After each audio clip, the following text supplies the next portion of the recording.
Hello বন্ধুরা, কেমন আছেন সবাই? আশা করি সবাই খুব ভালো আছেন। আমি সর্বাণী। গল্প শুরু করার আগে দুই একটি কথা আজ বলি। আজ আমাদের এখানে খুব বৃষ্টি হচ্ছে, সকাল থেকেই বৃষ্টি হচ্ছে। আমার বাড়িটা গ্রামের দিকে, তো এখানে এখনো কিছু রাস্তা আছে যেগুলো মাটিরই রাস্তা। আমার বাড়ির সামনে এরকম একটি রাস্তা দিয়েই মানুষজন যাতায়াত করে, কাদাও হয় প্রচুর, হয়েছেও সেরকম। তো এখন মনে হলো যে আজ আমি বিভূতিভূষণ বন্দ্যোপাধ্যায়ের লেখা এই কাদা গল্পটা যদি আপনাদের কাছে একটু পড়ে শোনাই তো খুব ভালো লাগে। তাহলে শুনতে থাকুন। কাদা। একঘেয়ে গ্রাম্য জীবনের মধ্যে হঠাৎ শোনা গেল আমাদের পাশের বাড়ির শ্যামাকান্ত চক্রবর্তীর বিয়ে।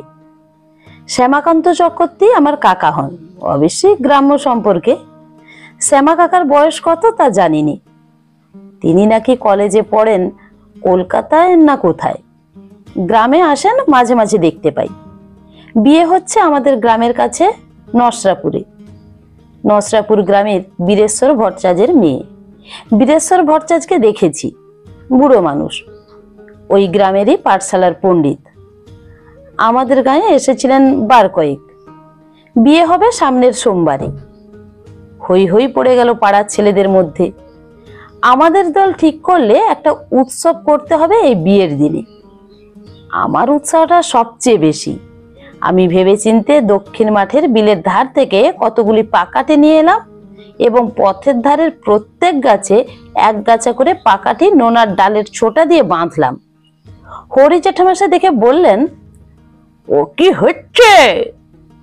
বড় বড় মোটা কাঁচের পরকলা বসানো চশমার ভেতর দিয়ে দেখি হরি জ্যাঠামশাই আমার দিকে কটমট করে তাকাচ্ছেন। ভয়ে ভয়ে গাছ থেকে নেমে পড়লাম। বলি, ও এই কি? বাজি আলো করব শ্যামা কাকার বিয়েতে, তাই পাকাঠি বাঁধছি। যারটা ছেলে মানুষই, এই একটা সরু পাকাঠি গেলে আলো হবে। কতক্ষণ জ্বলবে ওটা? যতক্ষণ হয়। ছাই হবে, বুদ্ধি কত, ও কখনো জ্বালে? হরি জ্যাঠামশাই চলে গেলেন। আমার রাগ হলো মনে মনে। উনি সব জানেন কি না, পাকাঠি জ্বলবে না তো কি জ্বলবে। ক্রমে বিয়ের দিন এসে পড়ল। যেদিন বিয়ের বর রওনা হয়ে চলে গেল সেদিন পাকাঠি জ্বালাতে সঙ্গী সতু ও হিরু বারণ করলে। আজ জেলে কি হবে, যেদিন বর আসবে বউ নিয়ে সেদিন জেলে দিবি, দেখাবে ভালো। বিয়ের বরযাত্রী গেল গা শুদ্ধ ঝেঁটি, কিন্তু আমার যে অত উৎসাহ, আমারই যাওয়া হলো না। কেন যে যাওয়া হলো না কি জানি। বাবা গেলেন অথচ আমায় নিয়ে গেলেন না। তার জন্য কোনো কান্নাকাটি করলাম না। খাওয়ার উপর আমার বিশেষ কোনো লোভ নেই। খেয়ে আমি সহ্য করতে পারিনি, পেটে অসুখ করে। ওই জন্যই বোধহয় বাবা আমায় নিয়ে গেলেন না, কে জানে। মঙ্গলবারের সন্ধ্যের আগে বর বউ আসবে, বরযাত্রীরা ফিরে এসে বললে। আমি ঠিক করলাম যেমন ওরা আসবে অমনি যে পথে ওরা আসবে সে পথে দুধারের গাছে যত পাকাঠি বেঁধেছি সবগুলো জ্বালবো। কেবল ঘর বার করছি, একে ওকে কেবল জিজ্ঞাসা করছি কখন বর আসবে। বেলা যায় যায়। এমন সময় নীলু এসে বললে, শিগগির চল, বউ আসছে। আমি বললাম, কে বললে? নীলু আমার হাত ধরে এগিয়ে নিয়ে চলল। গোয়ালাপাড়ার মোড়ে গিয়ে বাজনার শব্দ পাওয়া গেল যথেষ্ট। বললাম, কত দূরে রে? তা বুনো পাড়ার কাছে হবে, অনেক দূর এখন। দেখতে দেখতে শ্যামা কাকার ঘোড়ার গাড়ি কাছে এসে গেল। আমরা ঘোড়ার গাড়ি বেশি দেখিনি। দু একখানা কালে ভদ্রে শহর থেকে এসে এ গ্রামে ঢোকে, তাও আমাদের জীবনে সব শুদ্ধ মিলে বার দুই দেখেছি মাত্র। ছেলের দল কলরব করে উঠল, ওই যে ঘোড়ার গাড়ি। সঙ্গে সঙ্গে বর বউ শুদ্ধ গাড়ি এসে কাছে পড়ল। এইবার কিন্তু বাঁধলো মুশকিল। পাকা রাস্তা ছেড়ে খানিকটা কাঁচা রাস্তায় গেলে আমাদের গ্রাম। শ্রাবণ মাসের শেষ, বেজায় কাদা হয়েছে কাঁচা রাস্তায়। বিশেষ করে একটা জায়গায় হাবড় কাদা, সেটার নাম সাঁড়াতলার দ। গাড়ি সেখানে এসে সেই হাবড়ে পুঁতে গেল। মোষের গাড়ি, যে গাড়ি সে কাদায় পড়লে ওঠে না, শহরে ঘোড়ার সাধ্য কি সে হাবড় থেকে গাড়ি ওঠায়? ননি বললে, এরকম কাদা থেকে বাছাধনের আর উঠতে হবে না, ও রোগা ঘেনা ঘোড়ার কম এই হাবড় ঠেলে ওঠা। তখন সবাই মিলে চাকা ঠেলতে লাগলাম। গাড়ি চলে এলো শ্যামা কাকাদের বাড়ি। শ্যামা কাকার মা বউ বরণ করে ঘরে তুললেন। তখনও সন্ধে হয়নি, বর্ষাকাল, ও রোদ আছে কি নেই বোঝা যায় না। যদিও 3-4 দিন বৃষ্টি হয়নি। আমাদের আকর্ষণের বস্তু হয়ে দাঁড়িয়েছে ঘোড়ার গাড়িখানা।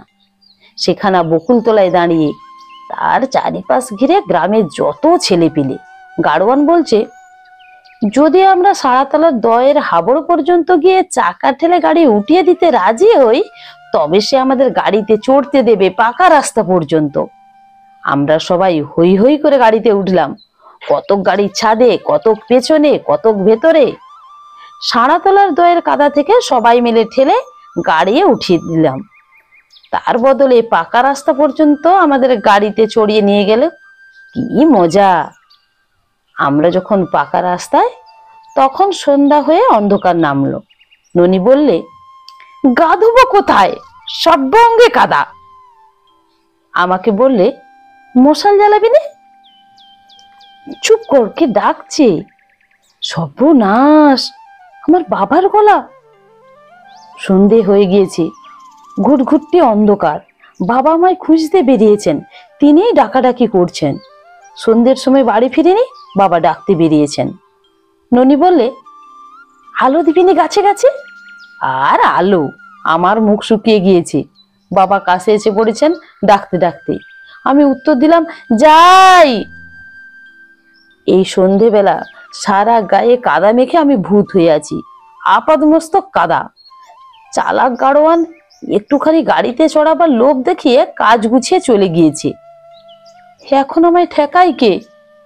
বাবা এসে আমার কান ধরলেন, বললেন, হতভাগা বাঁদর, পড়া নেই শুনো নেই, এ রাত পর্যন্ত বাঁদরের দলে মিশে। কি গায়ে তো কাদা কেন? আমি কাঁদো কাঁদো সুরে বললাম, গাড়োয়ান বললে আমায় গাড়িটা একটু ঠেলে দাও, বড্ড কাদা, তাই সবাই মিলে, আমি আসতে চাইনি, আমায় ওরা নিয়ে এলো, ওই ননি, নিনতে, শশী। বলে সাক্ষ্য প্রমাণের চেষ্টায় সঙ্গীদের দিকে ফিরে চাইতে গিয়ে দেখি জনপ্রাণী সেখানে নেই। কে কোথা দিয়ে সরে পড়েছে এরই মধ্যে। বাবা বললেন, তোমার দোষ নেই, তোমাকে সবাই নিয়ে গিয়েছিল, তুমি বুড়ো দামড়া কিছু জানো না। না, ঘোড়ার গাড়িতে না চড়লে তোমার। কথা শেষ না করেই দুড়দাড় মার, চড় কিল, বিষম মার, চোখে সর্ষের ফুল। কাঁদতে কাঁদতে বাড়ি ফিরে এলাম বাবার আগে আগে। মা বললেন, আচ্ছা, তোমার কি ভীমরতি হয়েছে নাকি, এই ভর সন্ধ্যেবেলা ছেলেটাকে অমন ভূতনন্দী মার? ও মা, তা পাড়ার ছেলেদের সঙ্গে না হয় গিয়েছেই একটু, আজ একটা আনন্দ দিন ওদের। তোমার মতো তো বুড়ো নাই ওরা। ছি ছি, নে এদিকে সরে আয়, খুব আমোদ করেছ, এসো। সে রাত্রে পাকাটি জ্বালিয়ে রোশনাই করা আমার দ্বারা সম্ভব হয়নি। এর 30 বছর পরের কথা। আমি কলকাতায় চাকরি করি। বর্ষাকাল, মহকুমার স্টেশনে নেমে বাড়ি যাব। এমন সময় শ্যামা কাকার ছেলের সঙ্গে রাস্তায় দেখা হলো। শ্যামা কাকা মারা গিয়েছেন আজ 10-12 বছর। গ্রাম ছেড়ে তার ছেলেরা আজকাল শহরে বাস করে। শ্যামা কাকার বড় ছেলেটি এখানে চাকরি করে, ওর নাম অরুণ। অরুণ বললে, বাড়ি যাচ্ছেন দাদা? দীপ্তির বিয়ে পরশু, আপনাকে আসতে হবে অবশ্যই, আসুন না একবার আমাদের বাসায়। গেলাম। দীপ্তি 16-17 বছরের সুশ্রী মেয়ে। আমায় দেখে খুশি হয়ে এগিয়ে এলো। বললাম, কোথায় তোর বিয়ে হচ্ছে রে দীপ্তি? দীপ্তি মুখভঙ্গি করে বললে, আহা, তার মানে আপনার মুন্ডু। কথার কি ছিরি? হবে না ছিরি? আপনার কথা ছিরি বা কি এমন? বল না কোথায় বিয়ে হচ্ছে? ফের দেখ দীপ্তি, চালাকি যদি করবি বল, কথার উত্তর দে। দীপ্তি আঁচল নাড়তে নাড়তে বললে, আহা, যেন জানেন না আর কি। আমি বিস্ময়ের সুরে বললাম, সেখানে নাকি? সেই ভালো, খুশি হলাম। খুশি কিসের? আবার চালাকি করবি দীপা? হোসনি খুশি তুই? ওরকম বললে আমি মরবো আপিং খেয়ে, সত্যি বলছি। আচ্ছা যা, আর কিছু বলবো না। এখন একটু চা করে খাবি না এমনি চলে যাব? খাওয়াচ্ছি। ও মা, গোড়ায় জিন দিয়ে যে, এমন তো কখনো দেখিনি। দেখিস নি দেখলি? নিয়ে আয় চা। খাবেন কিছু? তোর খুশি। একটু পরে চা ও খাবার হাতে দীপ্তি এসে ঢুকে বললে, সোমবার কিন্তু আসতে হবে। আপনাকে থাকতে বলতাম এখানে, কিন্তু বলবো না, বাড়িতে বড্ড ভিড়, আপনার কষ্ট হবে। সোমবার আসবেন অবশ্যই। আচ্ছা, কথা দিলেন? নিশ্চয়ই। বরযাত্র না কনে যাত্র? দুই। আপনাদের গাঁয়ের বর, তখন বরযাত্র তো হতেই হবে। কনে যাত্র কার অনুরোধে? আমার। আচ্ছা আসি। ঠিক আসবেন পরশু? ঠিক ঠিক ঠিক। দীপ্তি থাম ধরে দাঁড়িয়ে রইল যখন আমি চলে এসে রাস্তার উপর উঠেছি। যার সঙ্গে দীপ্তির বিবাহ সে আমাদের গ্রামেরই ছেলে বটে, কিন্তু তার পশ্চিম প্রবাসী, দেশের বাড়িতে জ্ঞাতি ভাইরা থাকে। এই বিবাহ উপলক্ষে বহুকাল পরে ওরা সবাই দেশে এসেছে, বিয়ের পরেই আবার চলে যাবে। গ্রামে আমিও গেলাম অনেকদিন পরে। আমিও গ্রাম ছেড়েছি 10-15 বছর। গ্রামে যেতেই ওদের দল এসে আমায় বরযাত্রী হওয়ার নিমন্ত্রণ করে গেল। বিবাহের দিন এসে পড়ল। বিবাহের লগ্ন সন্ধ্যার অন্ধকারেই। অন্যান্য বরযাত্রী কতক নৌকাতে, কতক গরুর গাড়িতে রওনা হয়ে কনের বাড়ি চলে গেল। শহর থেকে একখানা ঘোড়ার গাড়ি এসেছে, সেখানেতে বর, বরকর্তা, পুরুত ও আমি যাব এই স্থির হয়েছে। বর বললে, নিতাই দা খেয়ে নাও, আর বেশি দেরি না হয়। বাবাকে বলো তুমিও সব গুছিয়ে নাও। সে ভাবনা তোমার কেন, যা করবার করছি। শোনো একটা কথা, দীপ্তি তোমায় কিছু বলেছিল? না। বিয়ের বিষয়ে? না। দেখা হয়নি আসবার দিন? না। কেন? তাই জিজ্ঞেস করছি। সন্ধ্যের অল্প দেরি আছে। তখন আমরা ঘোড়ার গাড়িতে গিয়ে উঠলাম। গাড়িও ছেড়ে দিল। আমাদের পেছনে শাক বাজতে লাগলো, হুলু পড়তে লাগলো। গাড়ি গা ছাড়িয়ে খানিক দূর যেতে না যেতেই অন্ধকার নামলো। সঙ্গে সঙ্গে সাড়াতলার দয়ের কাদায় গিয়ে পড়লো গাড়ি। কিছুতেই আর ওঠে না।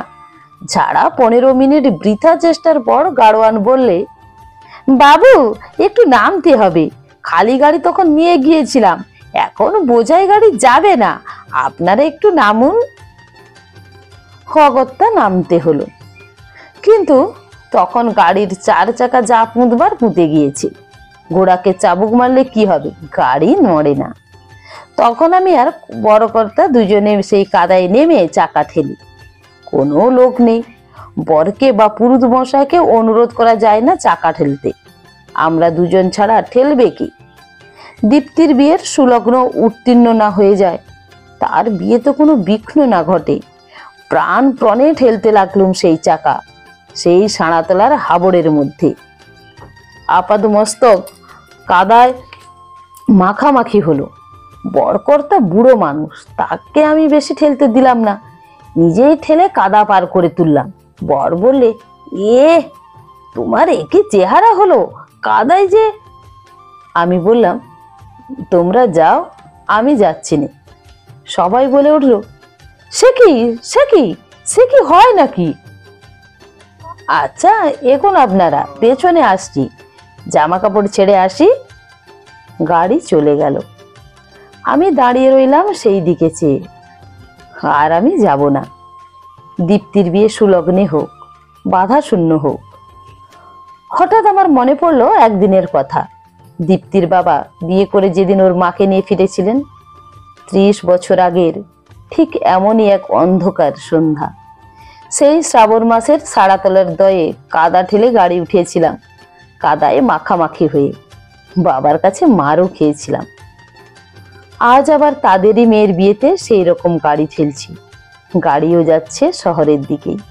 তাদেরই মেয়ে দীপ্তি। হয়তো সে আজ খুব রাগ করবে, আমি না।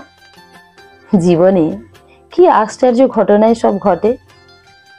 বন্ধুরা, আমার এই গল্প পাঠ যদি আপনাদের ভালো লেগে থাকে, তাহলে আমার চ্যানেলটিকে সাবস্ক্রাইব করে আমার সঙ্গে থাকার অনুরোধ রইল।